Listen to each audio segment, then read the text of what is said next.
Marcus. All right, thank you. Welcome, everyone, to another meeting of Diverse Minds with Keisha Hamilton. I am Keisha Hamilton, your host, and I am super excited to have you back for another meeting of Diverse Minds. I'm also super excited because we have a guest tonight, Marcus Gill, the DEI officer at the Jackson Intermediate School District, Jackson County Intermediate School District. Super excited to have him here. As you all know, feel free to like and share this video. And feel free to also engage in the comments section. Marcus can't see the comments, but I can, and I will share different comments that we come up with. I like to jump right in because I want to really get into the meat of the conversation. Before we get into the meat of the conversation, I do like to define diversity, equity, and inclusion, just because people come on here all the time. And it's just interesting to me how many people really don't know what DEI means, what anti-racism means, what racism is. So many people are even afraid of those terms. So I faithfully, on a meeting of Diverse Minds, share the definitions for those so that people getting on, we're all starting on the same page, you know what I mean, of what these terms mean. So, before we get into that, you know what, let's actually go into introducing ourselves. We'll introduce you, Marcus, because you're new to the show. And then you and I will spend some time defining DEI. So Marcus, who are you besides the Jackson County Intermediate School District DEI officer? So that's who I am. That's my title. I mean, what do you want, a little background on me or? A little bit, yeah, a little bit. Okay, how'd you get into it, All right, so I'll give you my story a little bit. Like I said, my name is Marcus Gill, and thank you for having me, Keisha. I am the Jackson County Intermediate School District new Diversity, Equity, Inclusion Officer. And how I got into this work is I was born and raised in Detroit. Okay. I moved to this area about 20 years ago. I went to Albion College. Okay. And when I went to Albion College, I was from Detroit, and I'm sorry, I got to take my headphones off because now. Okay. Can you hear me? Yes. All right, yeah, that's not. I was hearing myself talk, and that wasn't working. Yeah, I know how that is. Yeah, so about 20 years ago, I came to Albion College, and I came here to play sports and had no idea what I was getting myself into. Had no idea that I was coming to get such a great education. Yeah. But at the same time, I came from a completely Black environment. Okay. Right? When I went to Albion College, it was 98% white. Oh, wow. So I had never had any other encounters but with other than Black people. Wow. So when I went to Albion College, it was, believe me, what you call a culture shock. Yes. Wow. So there wasn't very many people that looked like me. I had never encountered racism, never even thought about it until I went to college. Wow. I didn't grow up in a diverse environment at all. So believe me, when I went to college, I had some encounters, had to really start realizing who I am and, being a young Black male. And then a lot of times, some of the encounters that I had, I realized that a lot of it really wasn't racism. It was ignorance. Just like I hadn't been around any white people, most of the white people that I came in contact with hadn't been around Black people. Yeah. So we were learning from each other and learning each other's culture. But I stuck it out there. I ended up having a great experience at Albion College, graduating, sticking around, but my career was in coaching. So I went on to coach college basketball. Well, I got my degree in education. I really wanted to go back to Detroit and teach and coach. Okay. But I got my degree, but my coach wanted me to stick around and coach basketball at Albion. So I ended up sticking around. What people didn't know that the town of Albion was pretty diverse. Okay. So that actually helped me. My two best friends were Black males that were my year and graduated from Albion. So, we helped each other through. Yes. Long story short on my college experience that, it was great. It was definitely different, definitely a culture shock, but I ended up sticking around Albion. I ended up going to get my master's degree in educational leadership from Siena Heights. Okay. Went back and coached, went on and coached, was a head coach at the college for a couple of years. And when I came back to Albion, I came back in the role of enrollment. Okay. So I ended up working my way. I was senior associate director of admission and multicultural coordinator. Okay. So I started back working at Albion College. I started at the same time as a new president.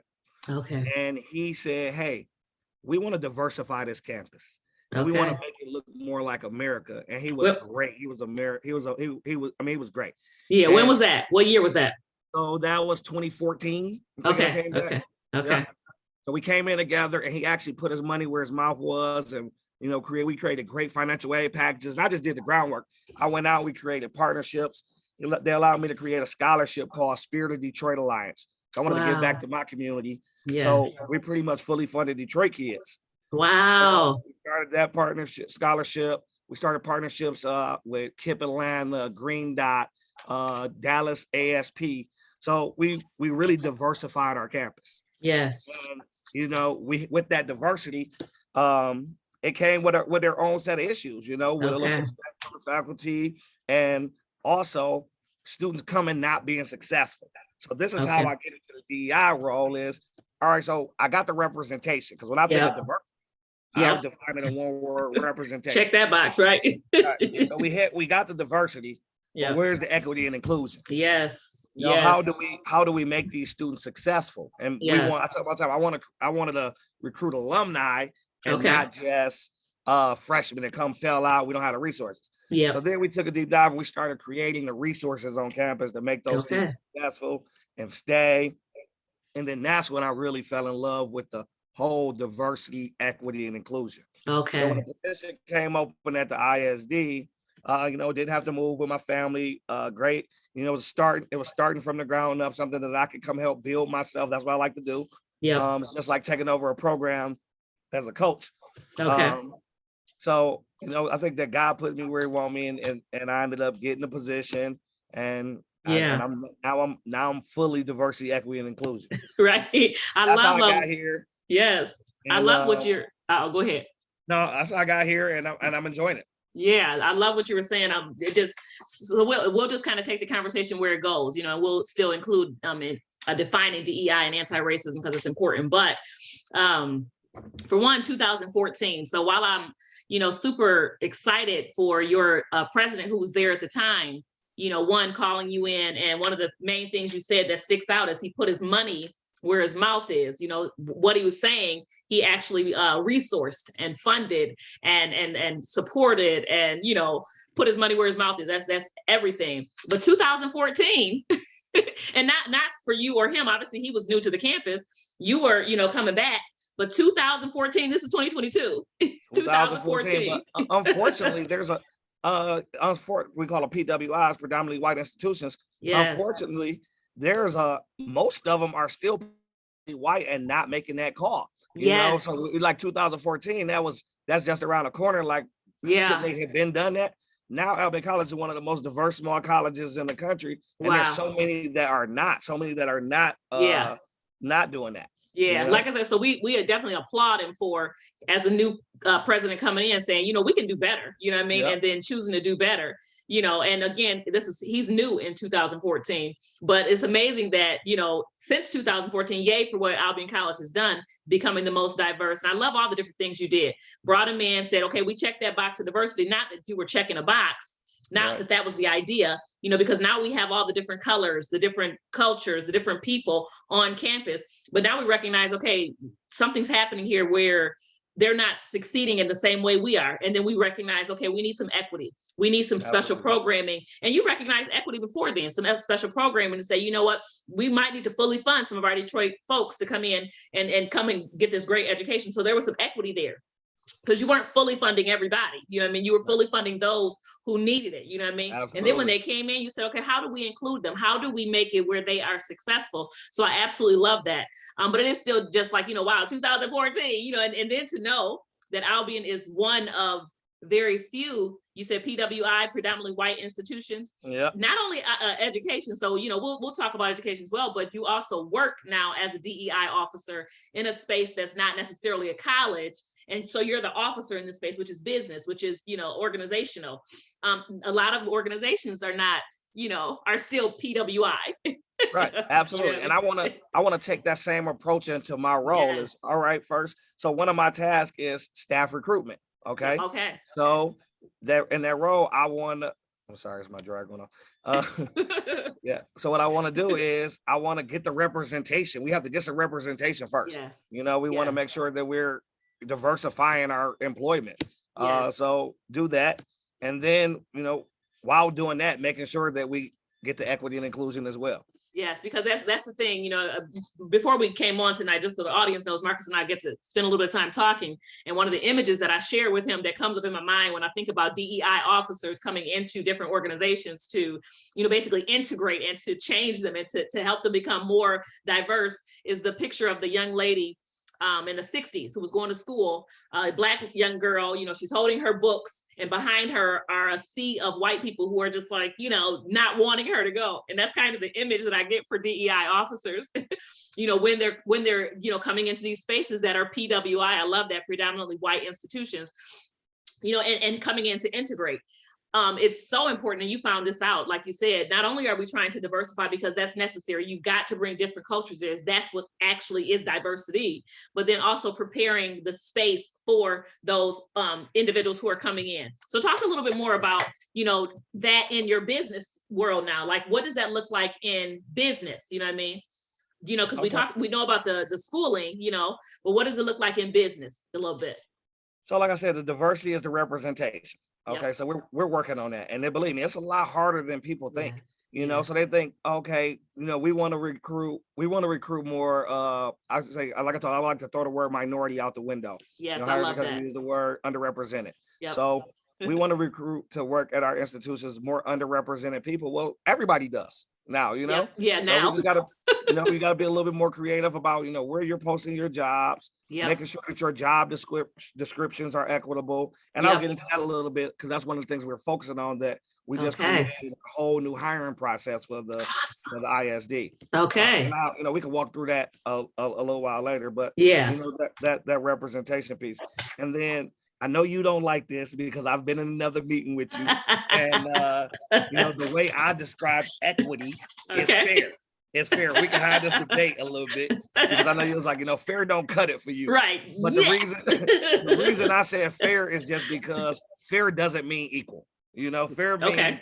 Fair means, whatever someone needs to be successful. Oh, I'm there. I'm with you. Yeah, so that's why, and I like to break it down into one and two words, so people don't have to have a whole definition. Yeah. But the way we define equity as an organization, and I like it actually at the ISD, is inclusive, responsive, and sincere belonging.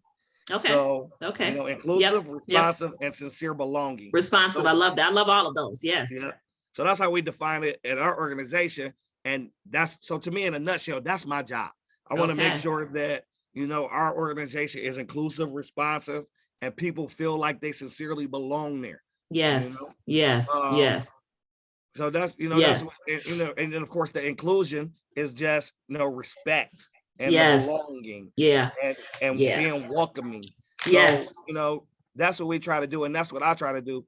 One thing I've tried to do, if nobody told me this, I got great bosses right now. They brought me in, they're letting me work, letting me do my thing. But one of the things I've done is, we don't have that many people of color that works with us. So I've reached out to, all of the ones that I know of. Yeah. And just like me and you reached out and we went to lunch and just broke some bread and had a conversation. Yeah. Well, I've done that with all of the people of color that for our organization. Just to check in on them. Sure they feel like that, they belong, and and they've all had the same, they all enjoy our work environment. They've all, from what they've shared with me, we seem to have a pretty good work environment. But we always tell people this DEI world, it's always a constant journey. So even if we think we're doing good, we need to constantly be trying to improve. That's what it looks like in my work environment right now at our organization. I think I got a great place to work. But we want to make it better. Yes. I love that. I love it. Inclusive, responsive. What was the last one? And sincere belonging. Sincere belonging. So earlier on, when I was getting into DEI work just a couple of years ago, DEIB is kind of what came up: diversity, equity, inclusion, and belonging. And actually, some people kind of wanted to do just DIB. Diversity, inclusion, and belonging. A lot of people were trying to take that equity out the window. I recognize they just didn't understand the importance of equity, the vital importance of it. So equity, and we're not so far away in our fair, definition. You know what I mean? I like to break it down more because I feel like fair for most people just means everybody gets the same thing. at the surface, you know what I mean? But I 100% agree with you that fair is giving this person what they need, which is equity, in my opinion, just the different term, you know what I mean? Which I think we're saying the same thing. Right, we are.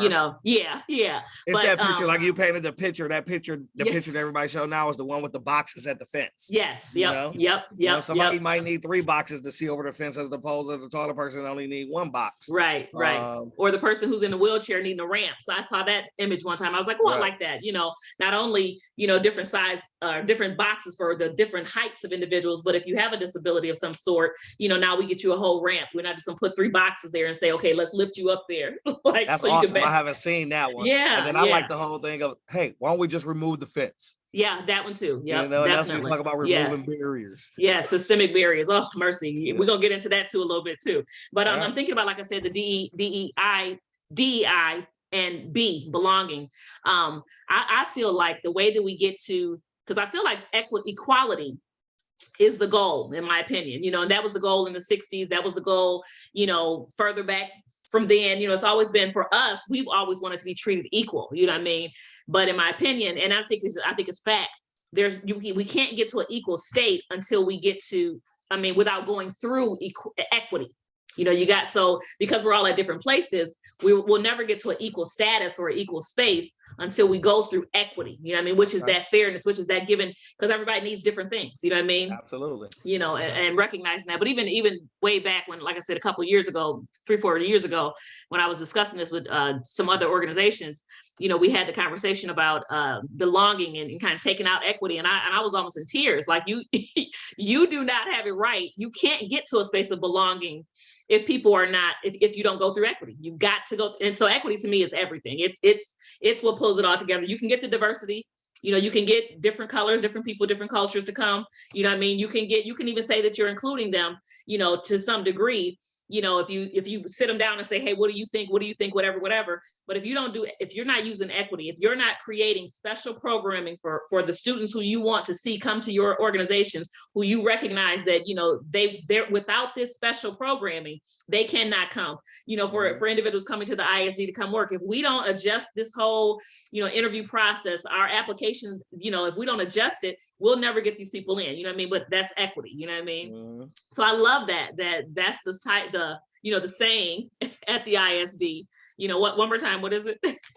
Inclusive, responsive, and sincere belonging. Responsive. See, that one does something to my spirit as well. Responsive, you know what I mean? Being able to for someone to be able to say something and we're responding right away. We have so much of not responding that I just love the fact that they included that in there. You know what I mean? Mm-hmm. That's everything, Thank you. I love that, That was one of the things, even when we talked, that I loved, even when we talked about, when we first met, like you mentioned, we met as a result of kind of working on some projects together. And then you did reach out to go to lunch and I was like, yeah, let's get it together. Let's do this. You know what I mean? We need to know each other. You know what I mean? Black folks need to stick together. You know what I mean?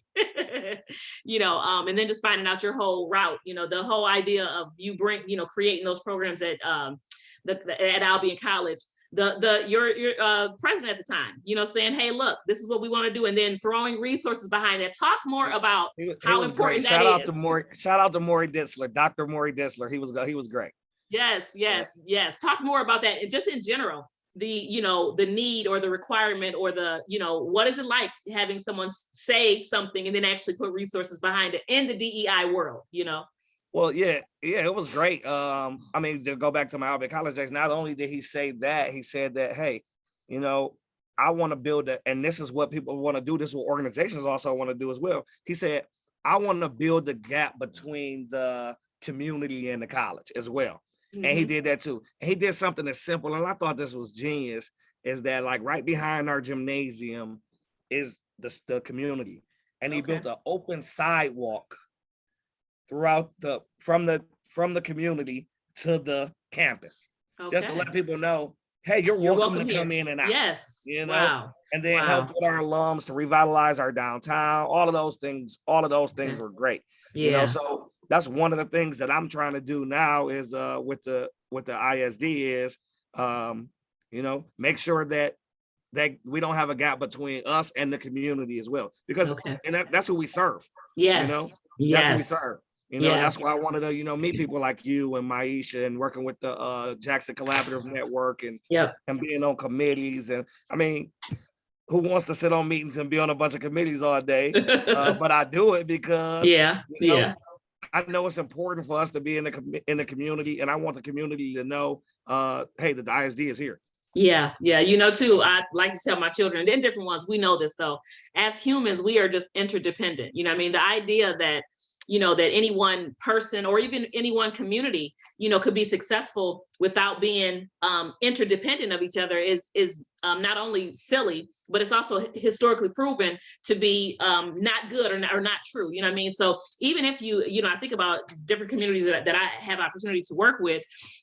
Some are, you know, PWI, but, you know, just we'll say PWC, predominantly white communities, and the level of ignorance in that space, the level of fear in that space, you know, even the diverse ideas, the difference of ideas that's lacking in that space. You know what I mean? And we find this oftentimes in different organizations, you know, the same ideas are being put forward in just in different ways because the same brains, the same ideologies, you know, are just sitting around the table. And so there's no diversity, you know what I mean? So the idea, you know, as you're saying, you know, that's why all pieces of the DEI, diversity, equity, and inclusion, all pieces of them are important, you know, because you got to have all of them to work, you know, and then understanding how interconnected we are as a people, you know, it's just super important. You know what I mean? You're right. That you talk about the same, and we talk about that. We talk about the same ideas are being, and the same people are talking, and that's a lot of the problem. Like, who's at the table, who's at the decision-making table, and you have to diversify that table. You know, that's why when we talk about our hiring process, we say, hey, we got to diversify our interview committees, because that's important, and then making sure that everybody has a voice. Because one of the biggest things that when you talk about diversity, equity, and inclusion, people don't want to hear it because they immediately think that you got to talk about race. Well, that's important. But as you brought up earlier, you know, hey, we need to talk about disabilities. We need to talk about gender. You know, I just read a study and it said that if you go to a meeting, 75% of the conversation is dominated by males, unless there's 75% women in the room. So, you know, when we have meetings, I try to make sure that we're thoughtful, and especially when our equity team meets, that, you know, that it's not male dominated, that everybody has a voice, and making sure that women have a voice and are talking too. Because you have to think about all of those things when you're thinking about diversity, equity, and inclusion.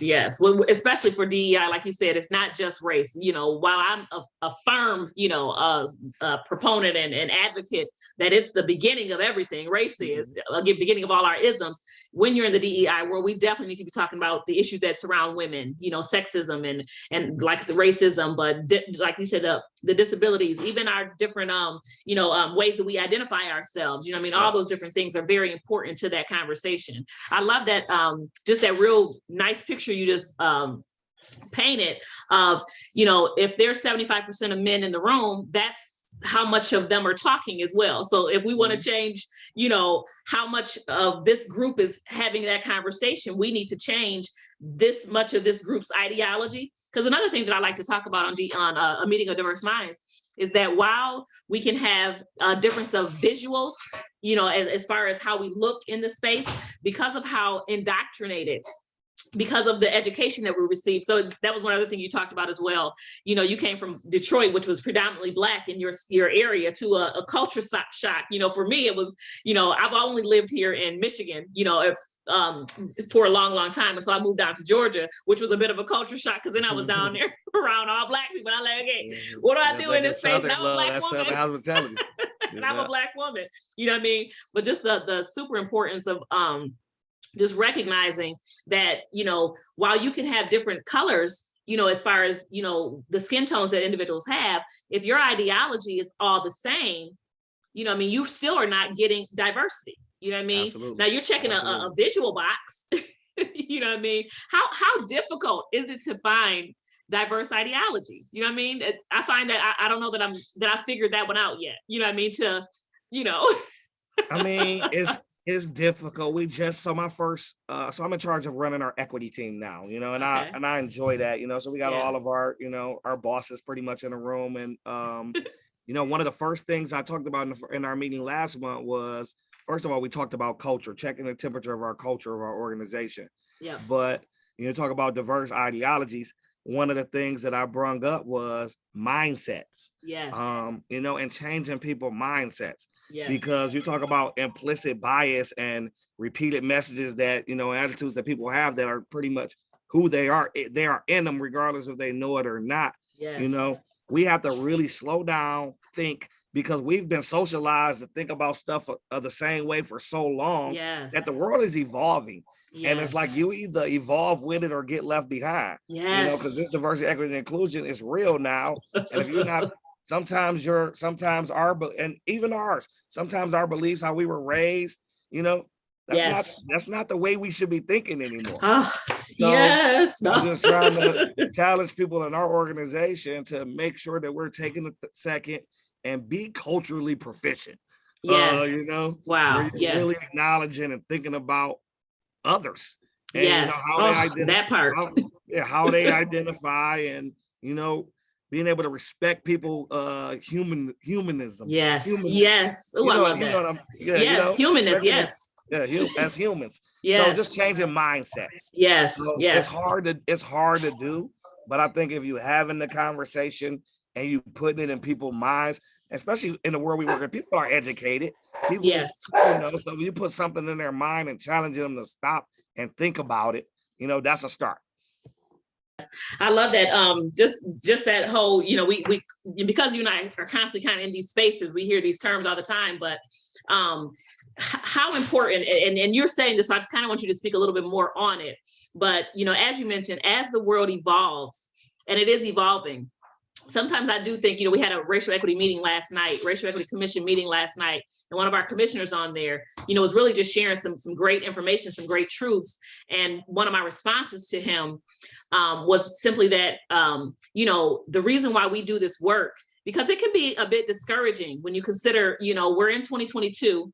Just if we think back to just when Albion College did what it did, and we applaud them because not many other places are doing it, but just what was that, 8 years ago, 6 years ago, 8 years ago, we think about how long we've been out of slavery, how long we've been released from it. We think about the, civil rights movement, and then we consider what they were fighting back then and what we're fighting now. Sometimes it can be a little like, goodness, you know what I mean?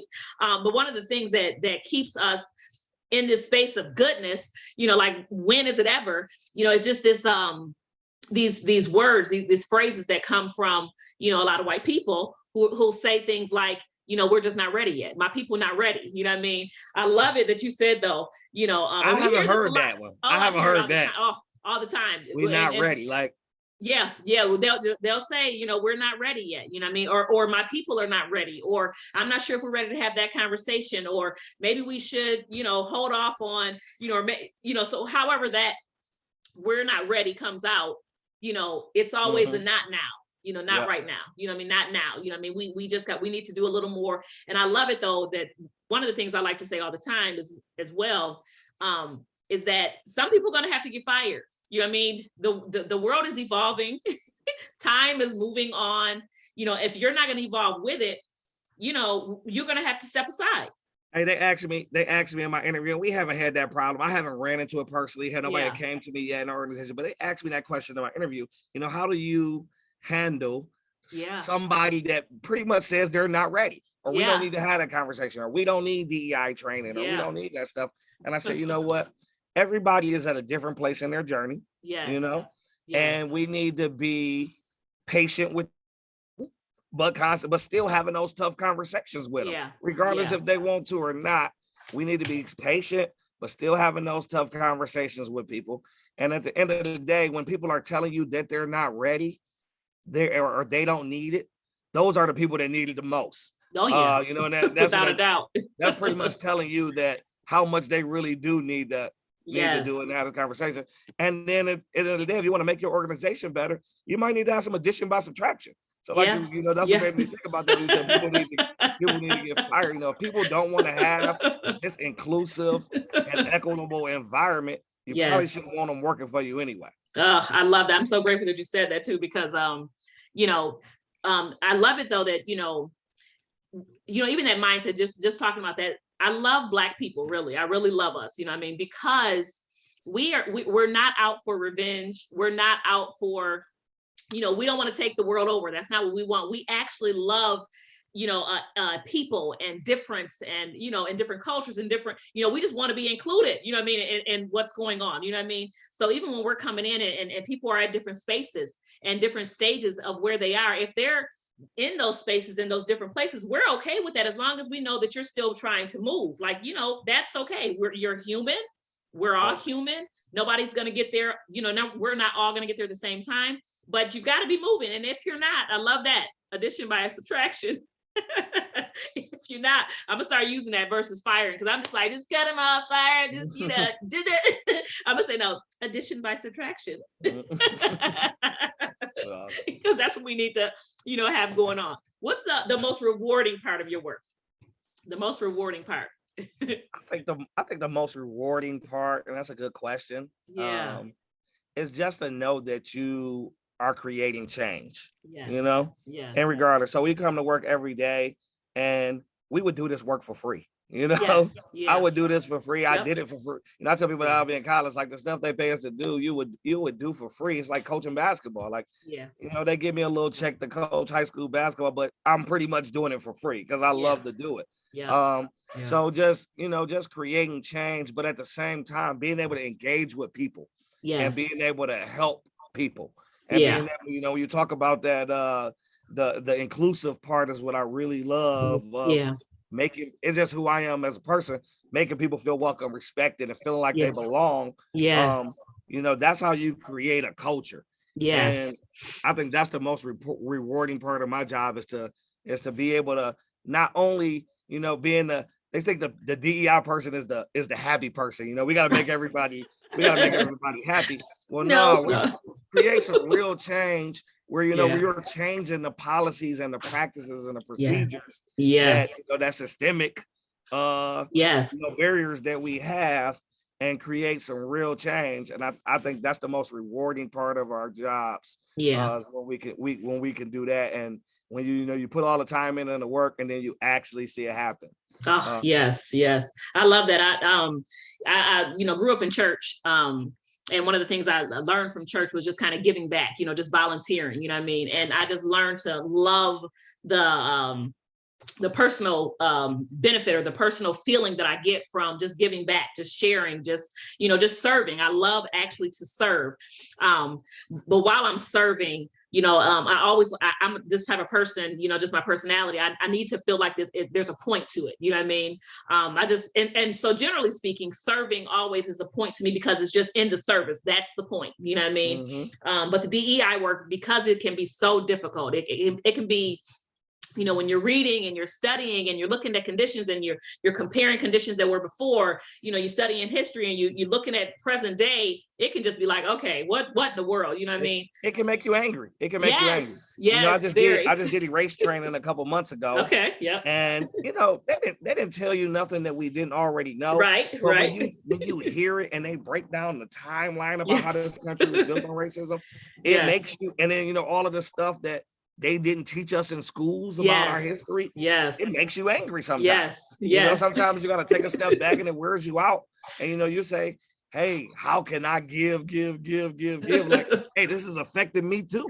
Yes. Take a deep breath, you might take a mental health day every now and then, and then keep it moving. Oh yeah. Yes. Yeah. That's what I'm saying. Like, so it's like you said, it's challenging. But in the challenge for me, and the how it is for me, the reward is in, one, learning about it. I find learning about it, talking about it to be therapeutic for me. So these sessions, I like to tell, different ones who, my audience that comes on a meeting of diverse minds, that this is therapy for me, really talking about it, discussing ways to continue to advance it forward, getting different ideas, sharing, I mean, even though it's there, it's really therapy for me. It's almost like church. I like to go to, what are they called? How can I forget it? Healing circles, I think is what they're called. How can I forget it? But I do as many healing circles as I can a month, usually with Erase. And then Kellogg's, nope, not Kellogg's. There's another, Truth and Racial Healing. it's another organization that does different healing circles on like Monday and Tuesday once a month, you know what I mean? And so as often as I can, I sign up for them. And those are like church for me. It's we get in a space with a bunch of Black folks, they caucus us, you know what I mean? So we go into a space together and we just kind of, breathe. Right. And they come back together, and our white brothers and sisters, they go into their own caucus. They kind of have that time where they can be alone and, and let their guards down with each other. And, but anyways, though, that I think is what's most rewarding for me in this work is just, being able to think of new ideas. Cause I'm a person where like, I don't, okay, it's a problem. How do we fix it? How do we fix it? That's my reward. How do we fix it? Okay, let's go ahead and try it. Okay, that didn't work. Let's try something else. Okay, let's brainstorm here. So that's my reward in it. You know what I mean? So these spaces allow me to be rewarded in that. All right, rewards. We talked about that. What's the most challenging part of your work? Marcus, if you tell me there's no challenging part, I'm gonna say, look at here now. No, I thought I just told you what was challenging for me. What was it? No, say it again. I forget. No, I'm just saying, like I told you, just understanding that, sometimes this affects us too. We're giving, giving, yes. And then, trying to create so much change. Yes. But people forget that, we're still Black in these spaces as well, too. And some of the things in society, these things affect us as well. Yes. And another thing is I'm not a very patient person. I have to be at work. I try to be with my kids. I try to be with my team, but it's not one of my strengths. Right. At least you admit it, huh? Right. So when I see a problem, I want to fix it right away. Okay. And I want to get stuff done right away. Hey, let's get this done. And in this work, it's not nothing's getting done right away. No. Like I said, it's a process, it's a journey. It might take multiple conversations, multiple meetings, multiple button pushing, period. But, you got to stick with it. And then that's when the rewarding part comes, because when it finally comes to fruition, yes. Done, like, whew, yes. That was work, but it was worth it. Yes. I'm seeing the rabbit and the hare in my mind when I think about the work, or the rabbit and the turtle, rather. The rabbit and the turtle, it's consistent, but it's slow, but eventually we're going to get somewhere. We just keep going, but I mean, it's like you said, we do have to have a lot of patience in this work, a lot of hope, a lot of belief, you know what I mean? You have to be incredibly hopeful, for, what can happen, what can change, you know what I mean? And we have so many stories, and, there's a saying out there or something like, I saw something when I was reading, and it says, white individuals, our white brothers and sisters, back in the 60s, and even prior to that, even during slavery time, there were white individuals who were abolitionists, who were, who didn't believe in slavery, who didn't, who didn't want to do that. You know what I mean? So those people, those stories of those people, they exist out there, and they're still present today. There are some white people who are actually putting their money where their mouth is. I talk a lot about white people, and I try to be very free on a meeting of diverse minds, primarily because I want us to be able to talk freely with each other. You know what I mean? I don't want to continue to code switch and police my words and et cetera, et cetera. And then I need white people to understand that just like Black people, we are our own culture. White people have a culture as well. You know what I mean? So I try to be free with those things. Tell me what even with dealing with white people, and maybe not in your current work right now, you know what I mean? And maybe not in your work before then, but just bringing them along, you know what I mean? Buy-in, I think we were going to talk about that. How does buy-in look for you for DEI work? You know what I mean? So and maybe you would want to use your current, employer. What's making it work? You know what I mean? What's making making it be successful? I think what's making it be successful, the reason I took this job is because when I sat down with my bosses, I report to the director of HR. Okay. And I pretty much get my work directly from the superintendent, and they both get it, Okay. They both get it. You get two, white people that actually get it, actually want to create this change, have some transformational change. Okay. Yes. Not transactional. I'm able to walk in their office and talk to them about, whatever I need to talk to them about. I can bring anything to our equity team and discuss it with them. And then we also have a person, our director, I think she's the director of our learning services department. Okay. And when I tell you she's a white woman that can do this work, right? Okay. They exist. she's my accountability partner. Okay. Where she's bringing me more DEI stuff. Like, hey, I'm like, hey, I'm busy, but we reading together, we're discussing stuff together, and challenging my thinking. She's challenging my thinking, and she's great. So, just working with good people, and I think that anytime that you want to have this work, if we want this work to advance, we can't do it by ourselves. No, no, not at all. We gotta have white allies. Yes. That are not being silent.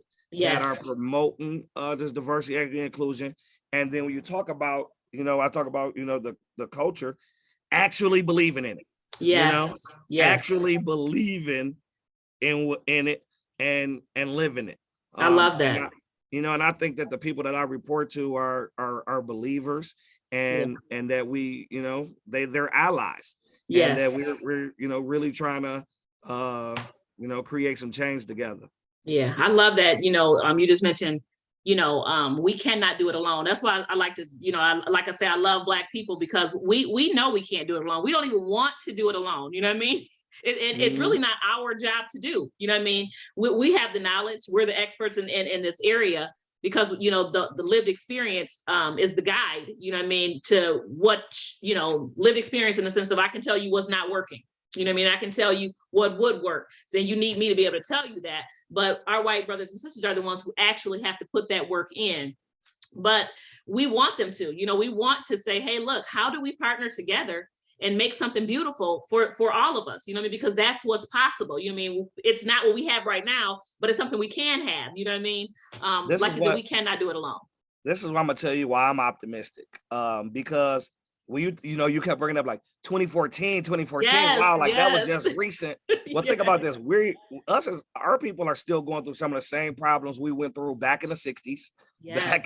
back in slavery. We talk about, in being African American in this country. But the reason I'm optimistic is I think, in my opinion, that now we're finally having the right conversation that we haven't been having. That, I think yes. that we're, and more white people are starting to come to the table and have these conversations. Of course, you're going to have the people to say, hey, our people ain't ready, but we got a lot more coming to the table, really ready to step to the front and do this work with us. And what people don't understand is the right conversation is systemic racism. Oh, yes. And changing these policies and practices that are put in place that have kept us oppressed for so long. Yes. We can talk about it all we want. We can talk about diversifying, having a representation, but unless these policies and practices and procedures have been put in place, yes, nothing's gonna change. I like to say, burn them down, burn them. Yeah. So now, we're having these conversations, and I was shocked, honestly, about Jackson is pretty diverse. Jackson County is pretty diverse. And, being on committees with the collaborative network, and,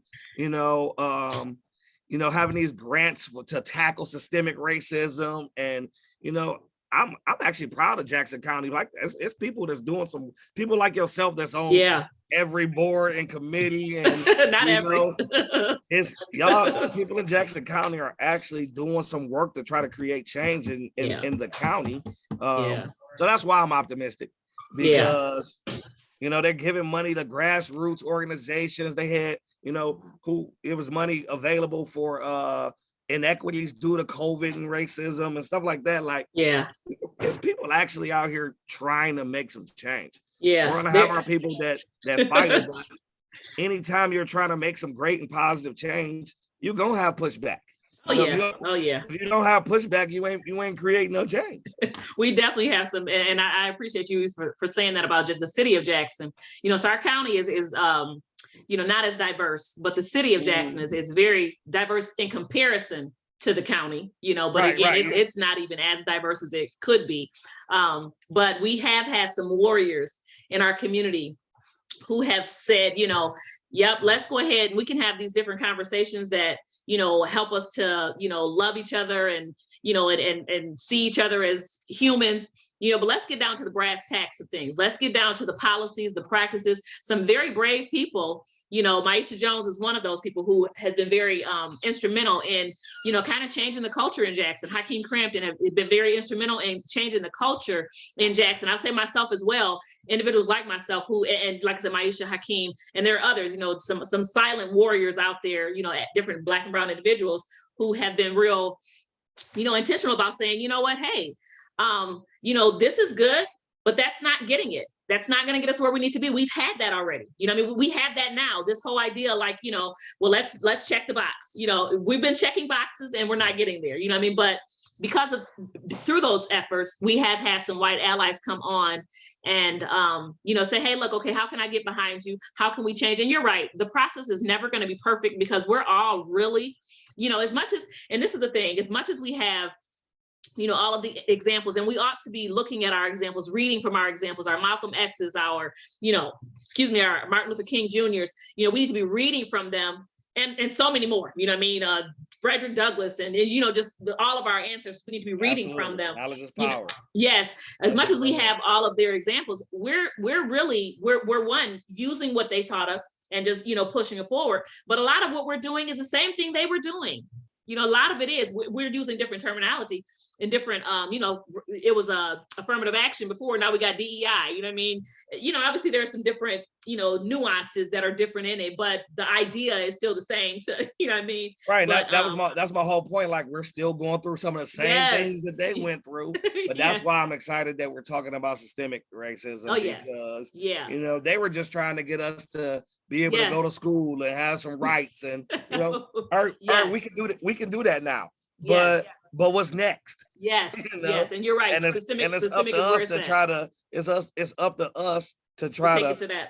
To take it to the next level. Yes, I love that too. Even when we think about what they were doing, like you said, it was about equality. That was the term back then, and it was appropriate. And I really still believe it's still the goal now. We're still trying to get to equality. Obviously, we have to shift with our times, but even our individuals, I feel like a lot of the reason why we're having these more deeper conversations is our world has changed, really.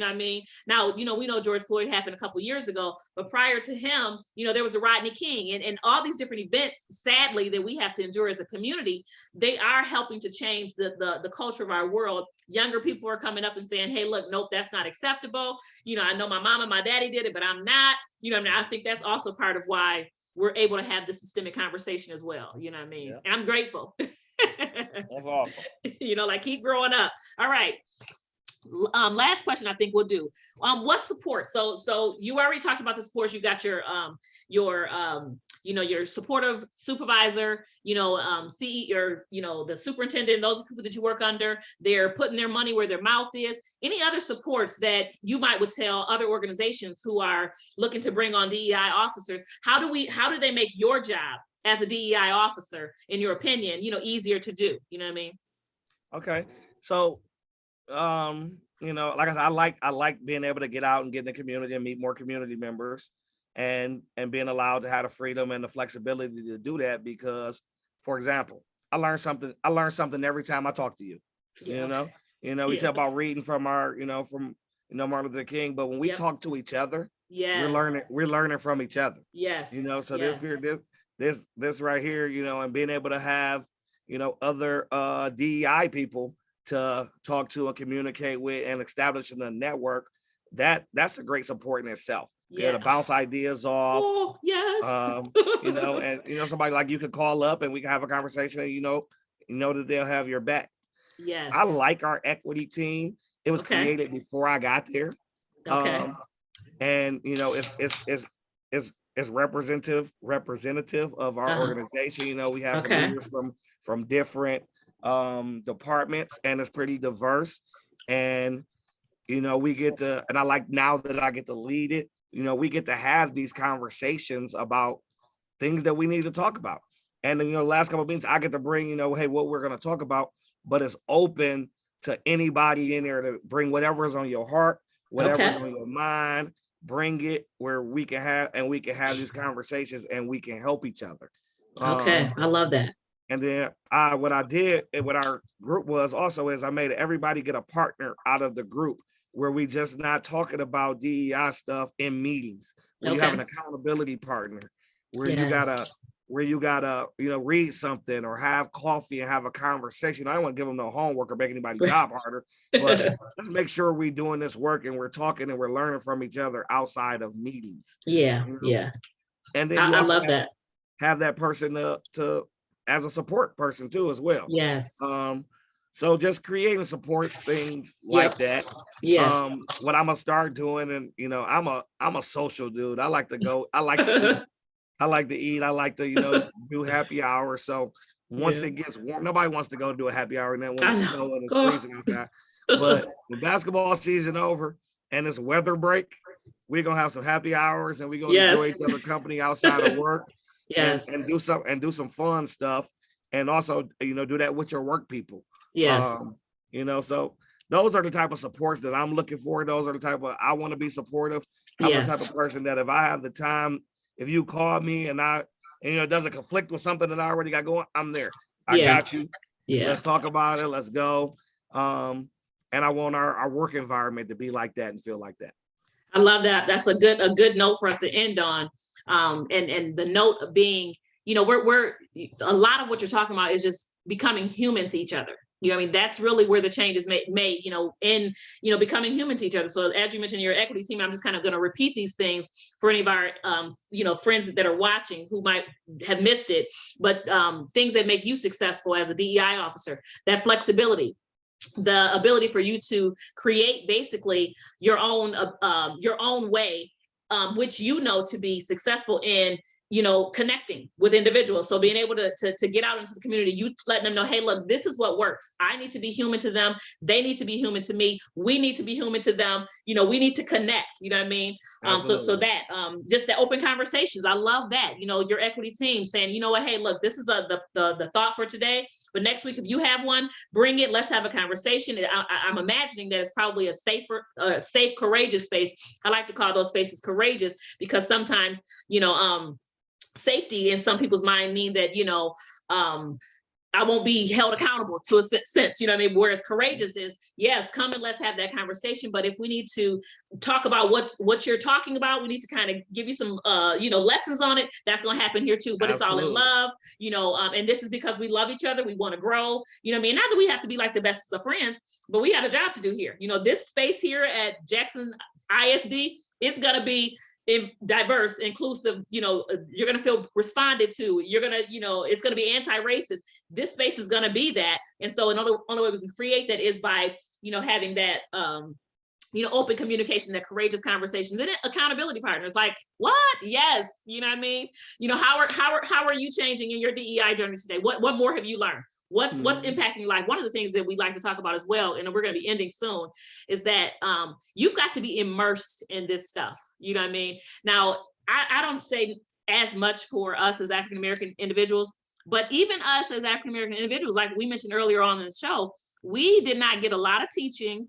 A lot of things were hidden from us in history, a lot of systemic issues and policies and practices and procedures that were created that resulted in experiences that we have today. We don't know about those as much. So we don't recognize our own conditions at times, where it came from. So learning all that stuff, we also need to be doing. But then our white brothers and sisters, because they are so far away from this side of what we experience, having that immersive experience. Now, obviously, you got to sleep at times, so you go to sleep, but your podcast, put on something that's DEI, you can listen to, some music, but, make sure you're hearing some of our, I think so many of our artists, one of my sons was like, Mom, you listen to him? I wish I knew what the name was right now.